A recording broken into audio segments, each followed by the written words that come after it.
Hi folks, welcome to this video. This one's on about the contract to compete, sportsmanship and gamesmanship. So let's get straight to the point. The contract to compete, what is it? It's nothing that you sign.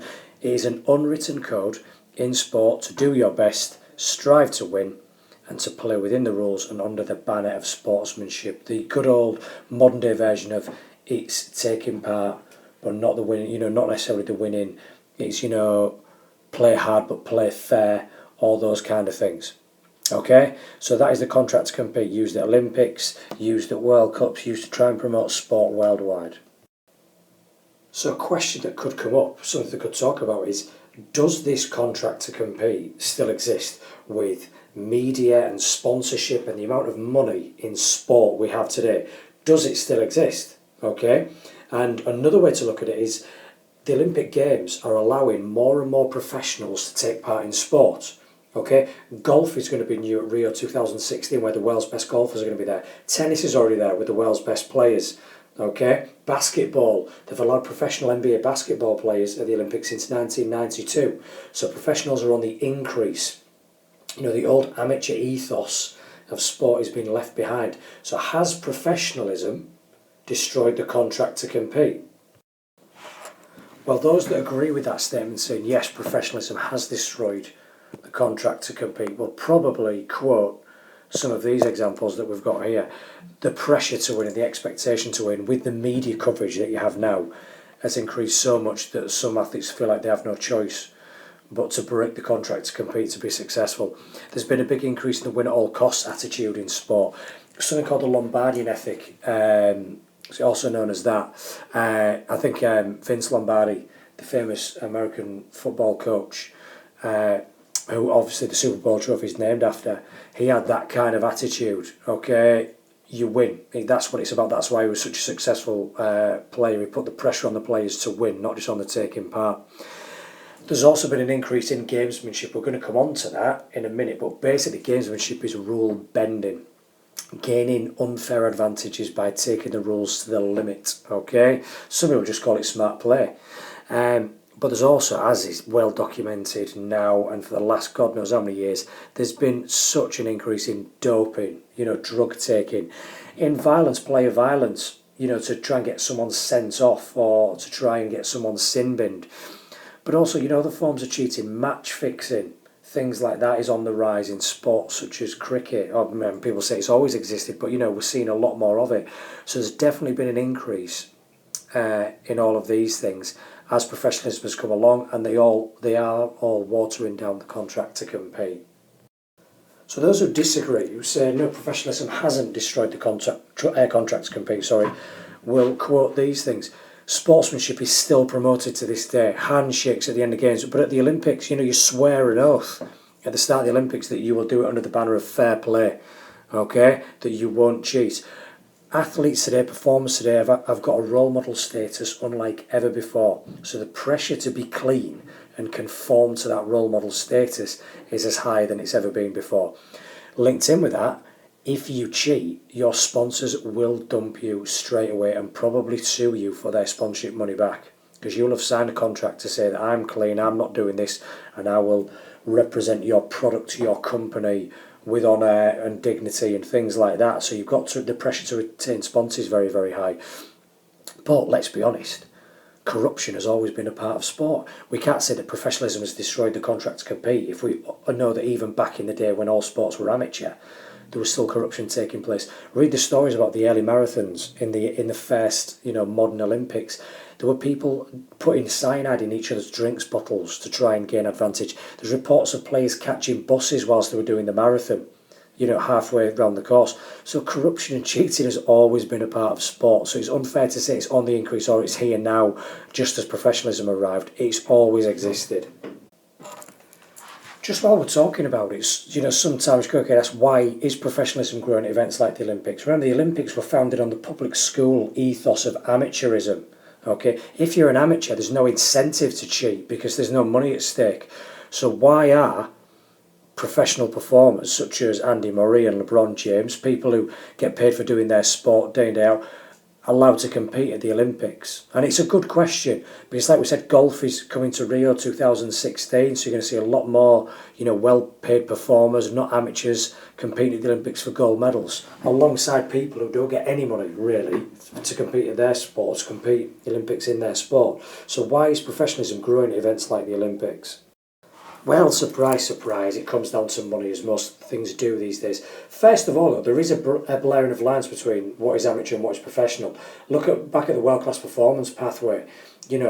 Athletes in Team GB, your athletes, your track and field athletes, don't get paid a salary, so they are amateur. But if there's a chance that they're going to medal, they can access lifestyle funding. They can get sponsorship money. They can get TAS and sports aid grants. Well, isn't that salary? They're getting paid, therefore, so is that not professional? So there is a big blurring of the lines between what is amateur and what is professional these days. But why are pros ultimately allowed? High standard of performance, which is then going to increase the media interest and the spectator numbers, which then means you can sell more tickets, you can sell more TV rights, and you can sell higher price tickets. It brings more money into the sport. Basketball at the Olympics was always well watched. As soon as the NBA players were allowed to compete at the Olympic Games, the viewing figures went through the roof, because you've got the best basketball players on the planet going against each other, not just the best amateur basketball players on the planet going against each other. It increases the standard, it increases the interest, it increases the money that's brought into the Olympics. Just briefly coming back to the contract to compete then, what are the common ways, or which are the common ways, that athletes will break the contract to compete? Just think about some of the scandals that we've seen in recent years, and this isn't a difficult question, this isn't a difficult thing to identify. Well, here are a few examples. Deliberately injuring other players in order to gain an advantage. That's an example of breaking the contract to compete. Racism that takes place in sport, or any type of discrimination for that matter, is another way that we break the contract to compete. Drugs and doping is the biggie, obviously, absolutely huge, and the scandal that's going through athletics at this moment in time has gone through cycling, and I dare say will go through other sports as well. Match fixing, the Pakistani cricket scandal is a great example of that. Deliberately bowling dot balls, no balls at certain times in certain games when coincidentally huge sums of money were being gambled on the internet, that would occur at that random moment in time. So you're deliberately going against the rules of the game by doing things incorrectly in order for monetary gain. And obviously disrespecting and arguing with officials is another common one. So every time we do these, we are in essence breaking the contract to compete. So sportsmanship, fair play. It's associated with the original amateurs. So again, the link to the English public schools is there. If you're an amateur, you played for the love of sport and you weren't paid to compete. So, the desire, there was no point in cheating. There was no monetary gain to be had out of cheating. So you just played for the love of it. And we associate sportsmanship and fair play with this concept of athleticism, physical endeavour and moral integrity. Remember, physical endeavour, play hard, but play fair. Moral integrity, honour, truthfulness, respect. All those kind of things are associated with those characteristics and associated with sportsmanship.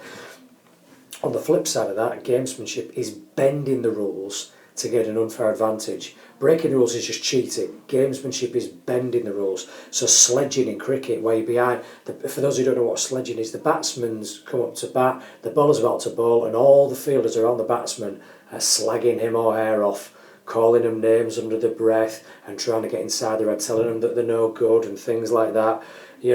Violent play and abusive language.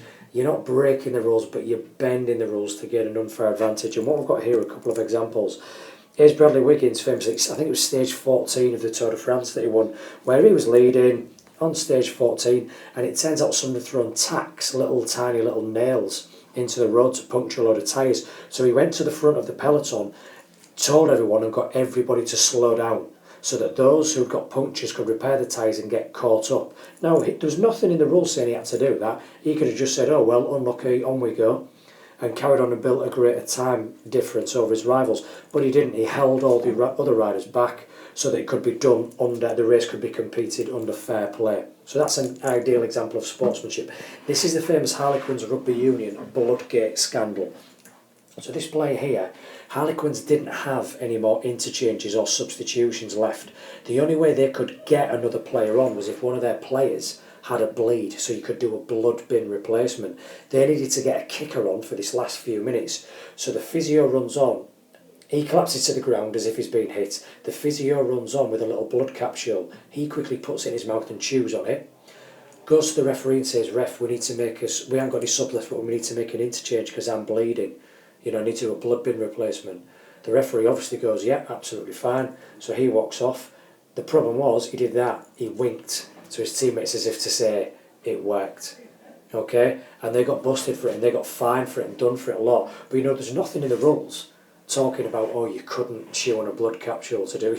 You wouldn't have thought to put that in the rule book. So that was an example of bending the rules. I think it has now been put in the rule book. So it'd now be a rule breaking, it'd be cheating. But there's a prime example of what some teams will go to gain advantages over their rivals. So I suppose the thing to finish on is this. We want sportsmanship, we want to get rid of gamesmanship. So what can we do? What are our strategies for increasing sportsmanship in sports? So these are the strategies for increasing sportsmanship. What we are doing and what we need to do more of, we need to encourage fair play awards, and keep using fair play awards. I mean, ironically, FIFA, probably one of the most corrupt organisations on the world at the minute, we're one of the first ones and the biggest ones to use fair play awards. But hopefully they're having an impact. Use better officials or, well qualified and well experienced officials and technology. Prime example, he wouldn't have got caught and they wouldn't have got caught if the video cameras weren't so good. We didn't have so many cameras, one on the bench, one on the players coming off, one on the players going on, one on the players on the pitch. We could also bring in rule changes, as was done here again. It was never conceived that a player would do that, hence why it wasn't in the rule book. But once it was seen, once it was done, you can then implement that as a rule if you want to. But what have we got? Well, on field, we've got penalties, sin bins and bookings. We can make use of those to promote sportsmanship and reduce gamesmanship. Off the pitch, we can do fines and bans, which is what happened to Harlequins as a result of this incident. We can also do point deductions. Right, you've done something that's against the rules of the game. We're going to take points off your team. That's going to drop you further down the league, possibly get you relegated, or possibly prevent you from qualifying from a Champions League or Heineken Cup or something like that. We need to promote positive role models like him. That's the way to do it. What Bradley did, that is the way to do it. So there's another strategy for promoting sportsmanship over gamesmanship. And codes of conduct. Remember, the code of conduct is not the same as rules. Rules are written down. Code of conduct is how you should behave. What is the proper behaviour for a person in your position? So we need to make sure we push those. Yes, we need to keep drug testing. We need to do prosecutions on those players who were found guilty, as happened with the Pakistani cricketers. They served prison sentences for match fixing because so much money was involved and because they brought so much corruption into their sport. And finally, we need to bring in more respect for officials. Football, in my opinion, needs to take a leaf out of rugby, in particular rugby league's book. Okay, if a rugby league official gives a decision, okay, for a penalty, and a player argues with that decision, that team is then marched back a further 10 yards. Okay, so you lose territory for arguing with an official. And if you watch a game of rugby league now, there is virtually no arguing or back chat to the referees and the officials. If football did that, it would take a while for the message to get home, but it would ultimately be implemented. But that's my opinion. My opinion doesn't mean much in the grand scheme of things, but it'd be nice to see if they did it. Okay, so I hope this video has been useful, folks. This covers everything on the contract to compete, sportsmanship and gamesmanship.